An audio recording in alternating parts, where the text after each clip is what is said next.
didn't read the subtitles. He described a little bit the spirit of the festival in Verona, which is coming together like now, today, tomorrow, and we bring our experiences, we share our experiences, we share our common principles. This is the force that can change reality. Don Adriano said that society has another narrative.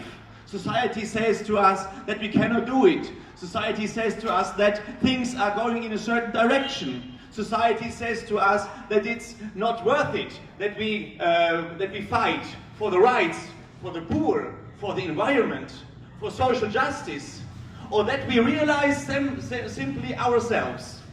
And Don Adriano says that the festival is made to convince ourselves and also the others that it's true the opposite. We have to have another narrative, we have to change reality. That's why we are together here, and with that force we can change society. We can change the world. Next slide, please.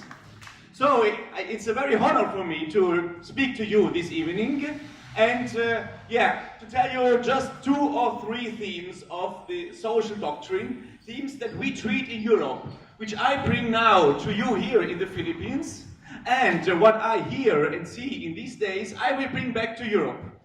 So we construct bridges.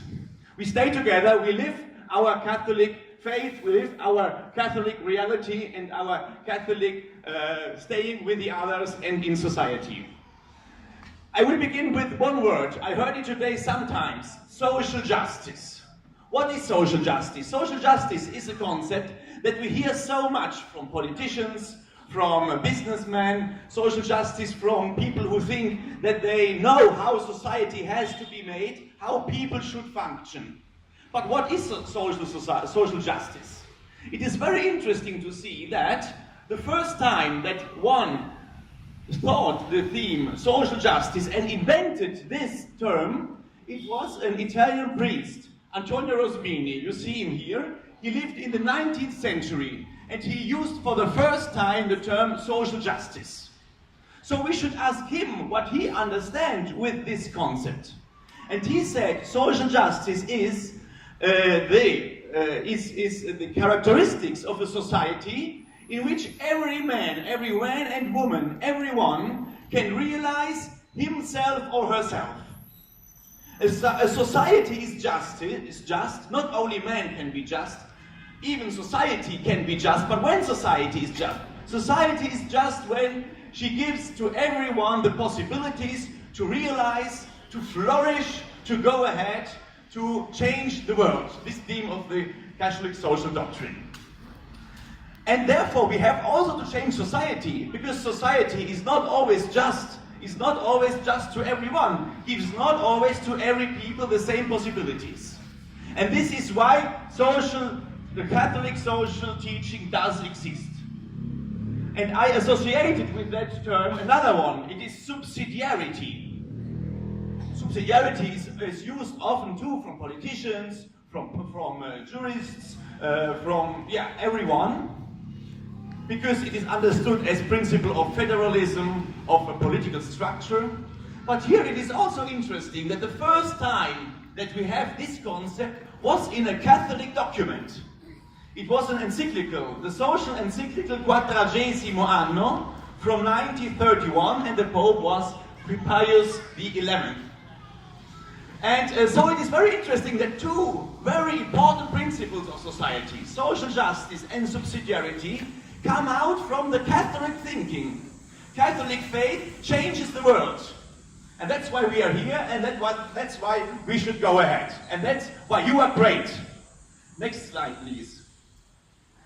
We have every year in Verona, you know it already, the Festival of the Social Doctrine. This year will be the 9th time that we come together in Verona, and we cure and take on this spirit. From the last festival, I picked up 3 themes that I want to present to you. I bring to you now the festival of the last year of Verona. It is hard to reassume a festival in 3 themes, but I tried it. The first is economy in the service of the common good. Economy is important. Free economy is important for a free society. Catholics should not be against economy. Catholics should be inside of business, bring ahead economy, because economy bring wealth. Economy bring labor for others. Economy brings ahead society. That's why it was very important this morning when we had the round table about business and economy. But economy should be every time in the aim of the common good. What is the common good? The common good is that social justice, that economy can bring wealth and possibilities to everyone, and not to exclude. There you see why the pontificate of Pope Francis is so important. Because he is against the exclusion of people, of minorities, of the poor, of the environment, of our concrete human body spheres. We have to be for a free economy, for a free market, but a free market which is in the service of human person.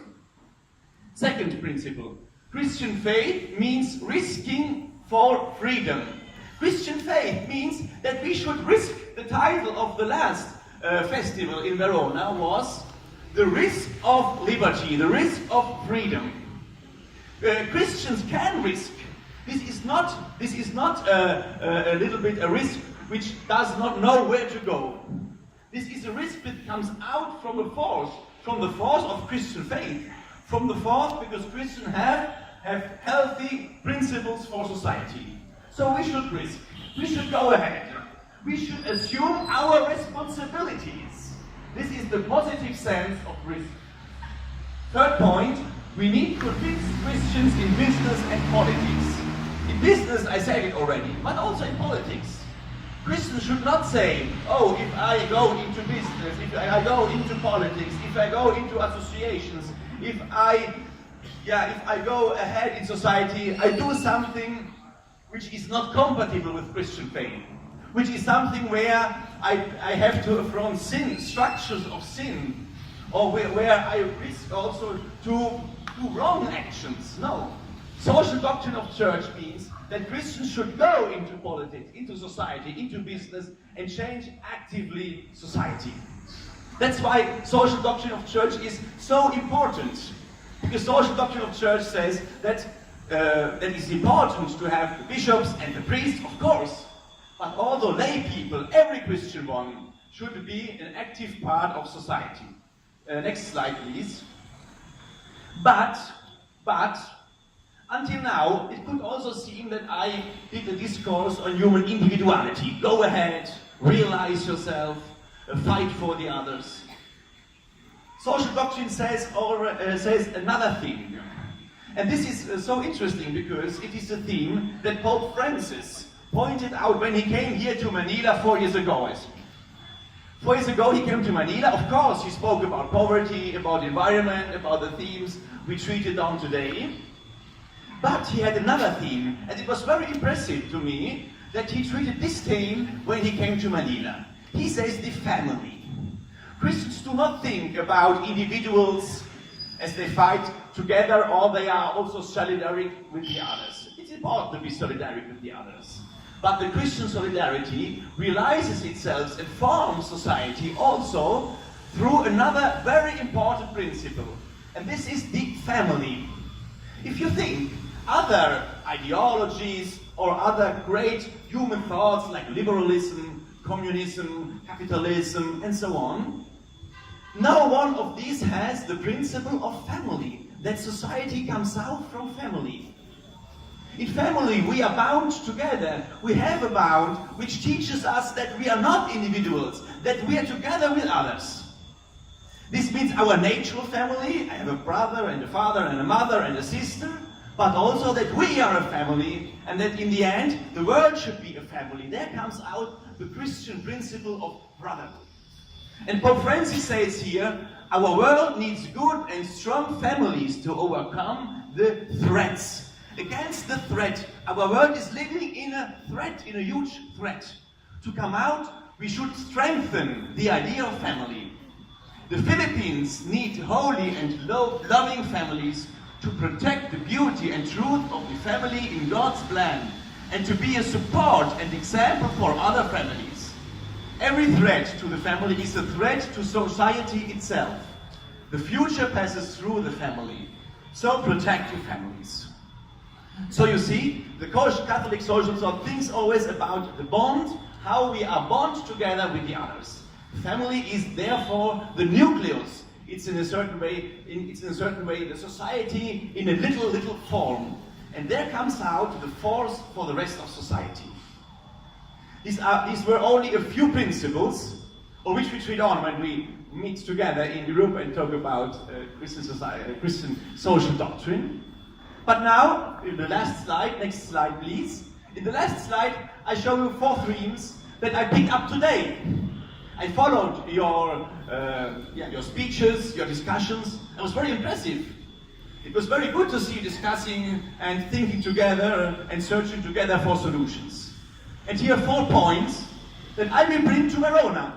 And I will say, in Manila we thought about these themes. And so we continue there. And we construct a family of Catholic social thinking together through the world. The first point is the best practices. In many of the speeches today came out the idea we have to find the best practices. It is not only that Christian faith is only a motivation. It is a strong motivation, but not only. It is not only a sort of, we feel good when we do the things, or we feel like staying together. No. Christian faith can bring us to the best practices. We have to discuss with the other experts in the world, with economists, with politologists, with scientists, with all the others, to bring our solution, to bring our ideas. The search for best practices. Second, standing by the side of the poor. This is a theme that we can learn here. From your solidarity with the poor. Europe has to learn many from you. So this is a theme, I think you know it, also to be a little bit, to come to the end. Reducing the social gap. This is a problem of all over the world, also for European societies, for the world societies, the social gap. Because economists, politicians, politics, they don't know the solutions. What can help us to reduce the social gap? We say always, the social gap is a threat, it's a sin, it's a worse thing. But we don't know really how to close this social gap. Christian faith is a force for everyone to close it, to go ahead. Because Christian faith brings us to the others. It is one type of solution how to reduce the social gap, and then environmental responsibility. This was the last panel of today, and it was a very good theme and a very good debate. I'm in the end because I want to let you eat and stay together and have fun. This was only a dinner speech, but I said salam to you, salamat to you, and I wish you a good evening, and tomorrow another great day of Catholic social thinking. Thank you so much.